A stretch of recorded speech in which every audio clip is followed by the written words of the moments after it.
For years now, we Indians have been told that our economy is booming. The world's fastest growing major economy, the bright spot in a slowing world. And despite unemployment, weak private sector investment, and stagnant wages, the official message as of 3 months ago remains the same, that everything is under control. Then suddenly, the Prime Minister came out asking people to use less fuel, avoid foreign travel, stop buying gold, and cut down on chemical fertilizers. Fuel prices were hiked, import duty raised, and more measures are likely to be announced. That shift in the tone raised many questions. If the economy was fundamentally strong, why is the government suddenly asking citizens to cook with less oil or postpone the foreign holiday?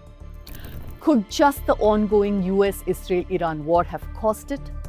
Look, the reality is this. This crisis did not begin with the war or the Strait of Hormuz disruption. The war has merely exposed the fundamental weakness that already existed and which the government failed to tackle or even acknowledge. Let me explain.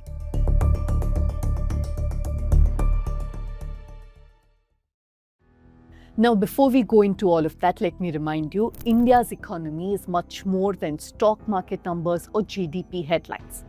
The real story lies in wages, jobs, small industries, and everyday pressure people face long before a crisis. At the News Minute, we believe these issues deserve deeper scrutiny. This is why we look beyond the headlines and break down exactly what's happening, like I'm doing right now. If you value our work, then support my show. You can scan the QR code and contribute to Let Me Explain directly. And let me also tell you that Let Me Explain has moved closer to you because we have a WhatsApp channel where you can exclusively access our behind the shot videos, small explainers, recommendations, and much more.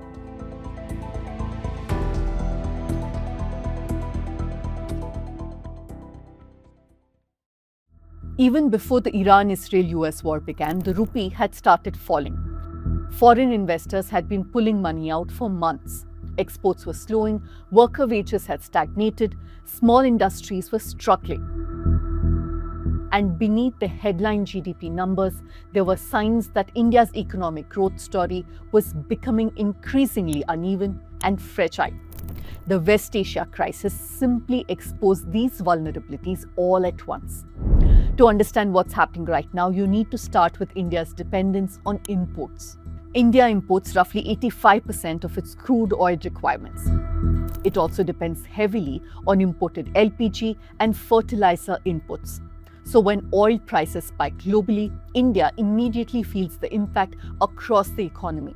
Economist Neelkant Mishra estimates that every $15 increase in oil prices costs India nearly 1% of our GDP. That's not a minor shock, it's the kind of increase that can slow growth across multiple sectors all at the same time. And higher oil prices create another major problem for India. The country suddenly needs far more dollars to pay for imports. That's where the rupee crisis comes in.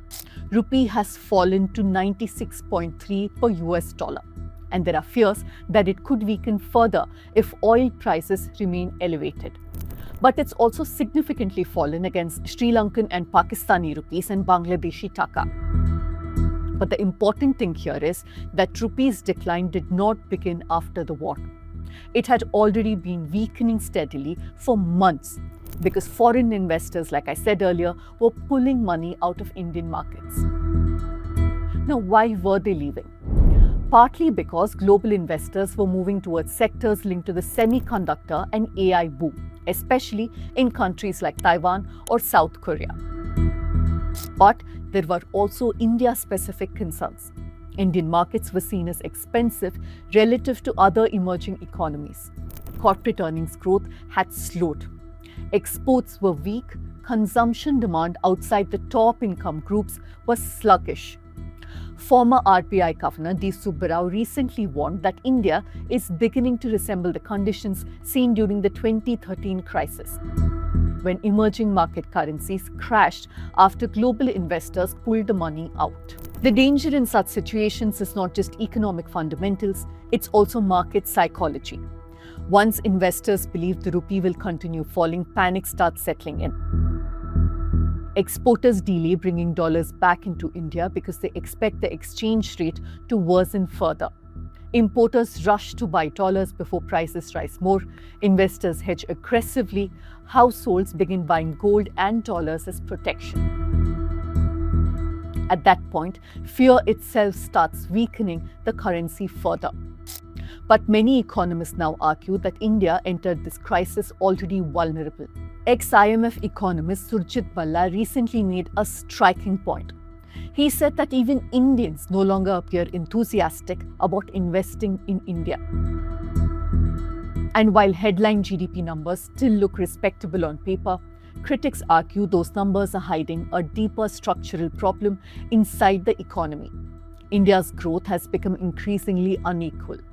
Some economists describe the post-pandemic recovery as K-shaped. This means in a recovery after a crisis, some people and businesses recover faster, while others keep struggling. So the economy improves but unevenly, with winners and losers at the same time. Now, wealthier Indians recovered quickly after COVID because they benefited from stock market growth, financial assets, and corporate profits. Meanwhile, lower income groups face stagnant wages, insecure employment, and rising living costs. India's own economic survey acknowledged that real wages for regular workers have actually declined over the past few years. Rural wages have either stagnated or weakened since the pandemic. That means millions of Indians entered this crisis with very little financial cushion. Now add inflation, fuel price hikes, and slowing economic activity to that situation.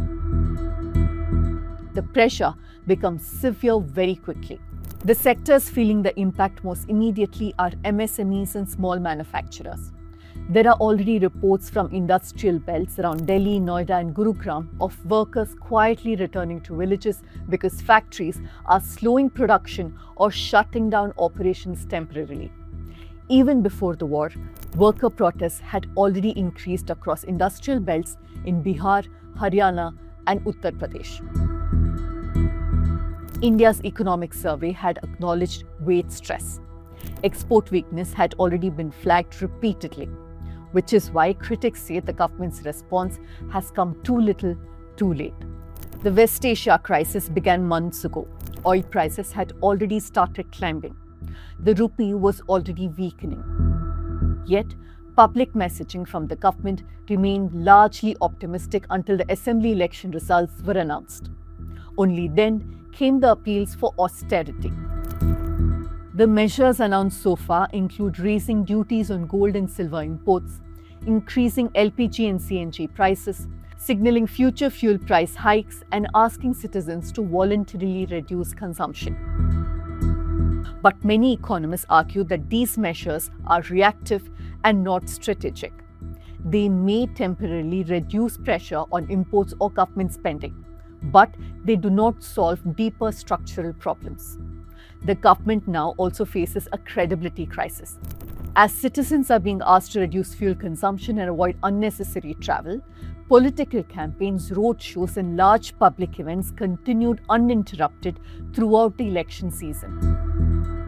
Austerity appeals work when political leadership itself appears visibly restrained.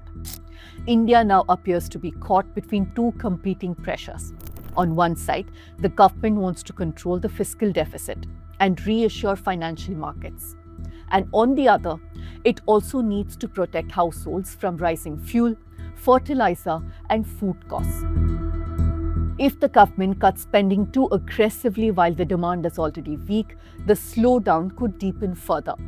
People spend less, businesses earn less, factories slow production, layoffs increase, consumption weakens again, and investors will find it even more unappealing. That cycle can become very difficult to reverse. India still has substantial foreign exchange reserves, close to $700 billion. But as Subba Rao warned, reserves alone cannot guarantee stability if investor confidence weakens rapidly. And that brings us to the bigger question underneath this entire crisis. has India's economic model been framed. For years, India's GDP numbers have been growing. The stock market has been booming and wealthy urban consumers have been spending. But manufacturing jobs did not expand at the scale required for India's population. Informal unemployment remained widespread, wage growth weakened, and economic gains became increasingly concentrated. This means the gap between the haves and the have-nots kept increasing. As long as global capital kept flowing into India and oil prices remained manageable, these weaknesses were easier to ignore. Now both these conditions are under stress simultaneously. So how long could recovery take? That depends mainly on oil prices, global financial conditions, and the government's policy response. If the West Asia conflict relieves stress on Hormuz and oil prices fall below $90 a barrel within the next few months, India could stabilize over the next 1 to 2 years. But if oil prices remain over $100 for an extended period, the situation becomes much more difficult. A global slowdown would make recovery even harder because India would then face a dip in demand for its exports combined with continued capital outflows. India is not on the verge of collapse. It still has significant strengths, including a large domestic market, strong services exports, and substantial forex reserves. But this crisis is exposing the gap between the headline growth numbers and the underlying reality of our economy. Because an economy cannot remain stable indefinitely if there are not enough jobs, wages stagnate, small industries weaken, and growth benefits only a narrow section of the society. And that is the real warning emerging from this crisis.